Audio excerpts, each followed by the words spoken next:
Hello everyone, welcome back to Press for Truth TV. Today is Monday, January the 9th, 2012. I hope you all had a great weekend. And today I wanted to talk a little bit about geoengineering and this whole idea of altering the atmosphere for a whole number of reasons. Now, one of the biggest facilities that is engaging in this is a facility up in Alaska which is called Haarp. This stands for the High Frequency Active Auroral Research Program. And what it is basically a field of a couple hundred antennas that are all meshed together into one big antenna, which then shoots about 1 billion watts of this high frequency energy up into the ionosphere and the magnetosphere. And this of course is a US military initiative. It's entirely funded by the US military. So they are telling us that it is for research purposes and purely for defense. They say that they can block missile trajectories and scramble satellites and these sorts of things.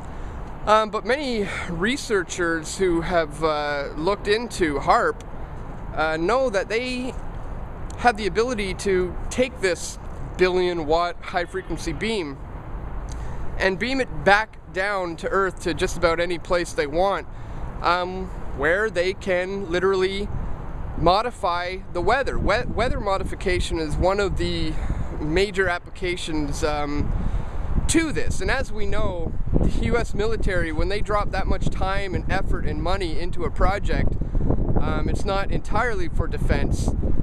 You better believe that there are aspects of this that could be used as a weapon.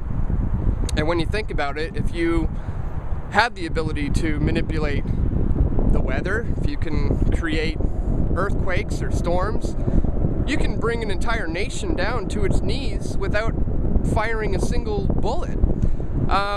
And I mean, NASA has already admittedly openly stated that they are engaged in weather modification. Of course, they say it's to help the world. If you could create a rain cloud, for instance, in the desert, then you could bring life to a famine-stricken area. So another aspect of this geoengineering is also this concept of chemtrails being left by various airplanes up in the skies. Now, this of course is related to contrails, which is frozen, well, it's water. It's frozen ice particles that an airplane leaves behind in its trail. But contrails will dissipate and melt away and disappear usually within 30 seconds to a minute and a half or so. It'll completely dissipate. All you have to do is watch one and you'll see. But what we're talking about is chemtrails, which do not dissipate. They stay there all day. They'll sometimes spread across the sky. If you actually watch them, they'll spread all across the sky and stay there all day. And what was once a blue sky is now a cloudy overcast.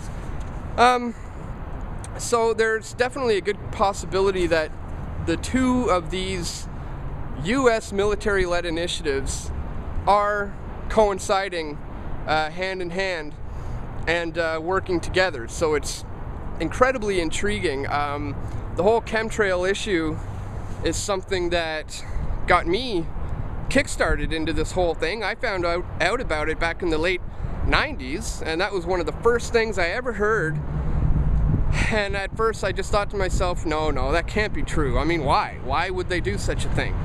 But after having looked into it over the years, I can see that there are military applications in the use of being able to use these things as weapons against the people.